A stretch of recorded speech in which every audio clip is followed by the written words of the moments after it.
Boleh tak mulakan pelaburan di Bursa Malaysia dengan hanya RM10? So jika nak tahu boleh ke tak, tengok video ni sampai habis, okey? Walaupun orang tak tahu, sebenarnya pelaburan saham ini adalah sangat mudah, sempoi dan santai. Kita tak perlu kos peralatan, tak perlu pejabat dan tak payah redah jam. Apa yang kita perlukan adalah sebiji phone dan modal serendah RM10. Betul ke? Assalamualaikum warahmatullahi wabarakatuh dan salam sejahtera. Saya Akal, selamat datang ke YouTube channel Akal. So dalam video kali ini saya nak kongsikan berkenaan dengan RM RM10. Boleh tak kita mulakan pelaburan di Bursa Malaysia dengan hanya RM10? So secara umumnya jawapan pendeknya adalah boleh dan tidak lah. Okay, ni anda bayangkan dalam kehidupan anda ada RM10 je. RM10 je yang anda sanggup untuk leburkan ataupun untuk anda laburkan di Bursa Malaysia. Maksudnya anda berani untuk ambil risiko sebanyak RM10 je lah. Dan mungkin ini je duit yang anda ada, duit lebih yang anda ada untuk anda mulakan pelaburan di Bursa Malaysia. So boleh ke tak sebenarnya? Okey, pertama sekali sebelum ni saya ada terangkan berkenaan dengan Bursa Malaysia. Dan untuk anda buat pelaburan di Bursa Malaysia, perkara pertama yang perlu anda ada adalah akaun CDS. So untuk anda buka akaun CDS, anda ada fees lah biasanya. So fees tu adalah sebanyak RM10. So bila anda hanya ada RM10, so anda pergi nak buat akaun, so anda bayarlah RM10. So maksudnya anda dah tak ada duit lagi untuk buat pelaburan di Bursa Malaysia lah. Itu untuk yang kalau anda memang ada RM10 je lah untuk anda buat pelaburan di Bursa Malaysia. Ketika itu anda tak boleh start lagi buat pelaburan lah. Okay, tapi boleh anda mulakan pelaburan di Bursa Malaysia dengan RM10 jika anda ada ataupun anda boleh buat akaun CDS secara percuma. Ada remiser ataupun dealer yang boleh bagi anda daftar secara percuma. So anda tak perlu gunakan RM10 ataupun tak perlu bayar RM10. So RM10 ni anda boleh gunakan untuk belajar beli saham di Bursa Malaysia. So kita tengok apa saham-saham yang boleh anda beli di Bursa Malaysia dengan RM10 ni je. Okey. Kejap. Okey, sebelum kita tengok saham di Bursa Malaysia, perlu saya ingatkan bahawa untuk anda buat pembelian di Bursa Malaysia, memang anda boleh buat pembelian dengan RM RM10. Tapi anda perlu faham, setiap transaction anda beli dan jual akan dikenakan charge ataupun akan dikenakan fees, yuran ataupun apa-apalah anda panggil dia, tapi akan dikenakan charge lah. Biasanya sekurang-kurangnya paling murah kalau tak salah saya RM8.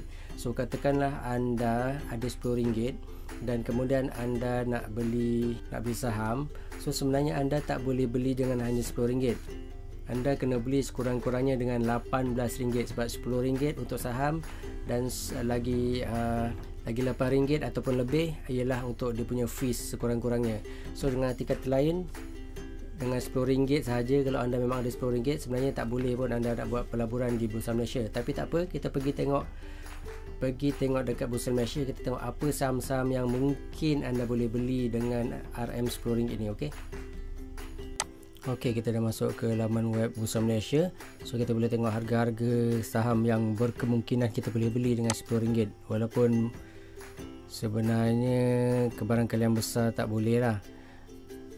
Sebab kalau kita ikutkan minimum broker paling murah pun RM8. So anda hanya ada baki RM2 untuk anda beli saham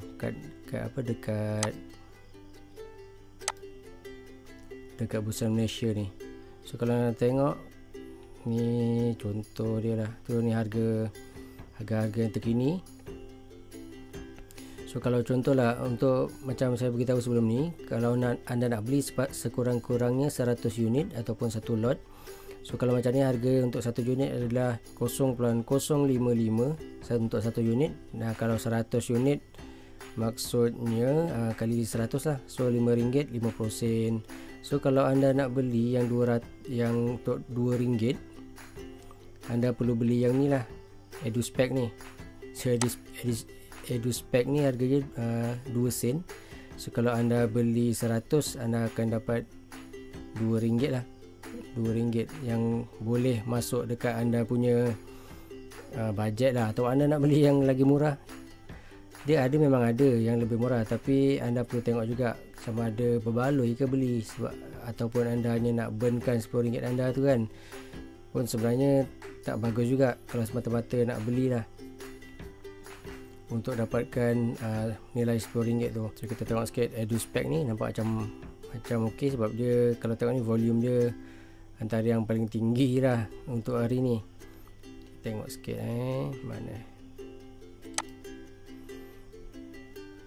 edu spec. Okey, ni dia punya company.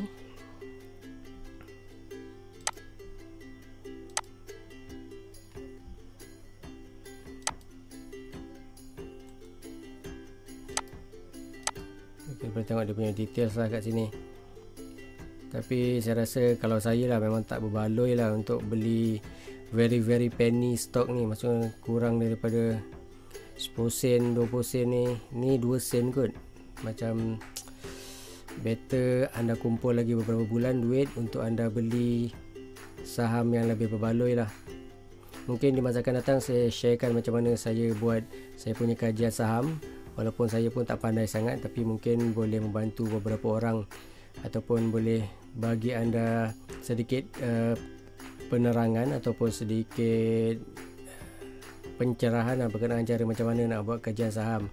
Saya pun tak pandai jugalah, saya buat based on apa yang saya tahu je. So kalau macam ni secara umumnya harga saham anda boleh tengok sini lah.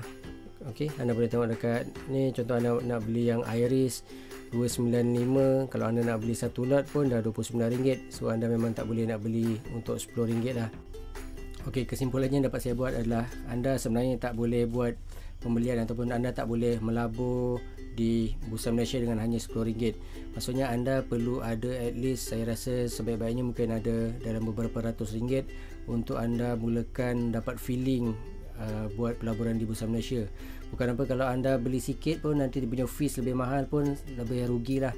So better anda beli, mungkin anda ada dalam 300-400 ringgit at least kurang-kurangnya untuk anda buat mulakan pelaburan di Bursa Malaysia. Tapi elok-eloknya kalau anda baru je nak start, anda boleh buat paper trading dulu macam saya tunjuk sebelum ni berkenaan macam mana nak buat paper trading ataupun simulasi pembelian saham di Bursa Malaysia. Anda boleh tengok video tu dulu, cara macam mana nak buat simulasi itulah. Okey, kalau anda memang ada RM10, saya minta maaf, anda tak boleh melabur lagi di Bursa Malaysia. Anda perlu simpan duit dulu.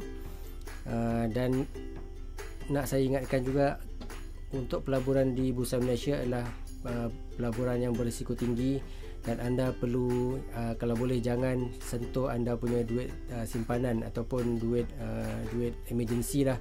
Duit-duit yang lebih, kalau ada duit lebih baru sesuai untuk anda buat pelaburan di Bursa Malaysia. Bukan apa, sebab dia sangat berisiko tinggi. Takut-takut kalau anda salah langkah, duit yang simpanan, duit anak, duit untuk beli susu anak, duit beli makanan, rugi. Siapa yang pening kepala lah. So diri sendiri juga yang pening kepala.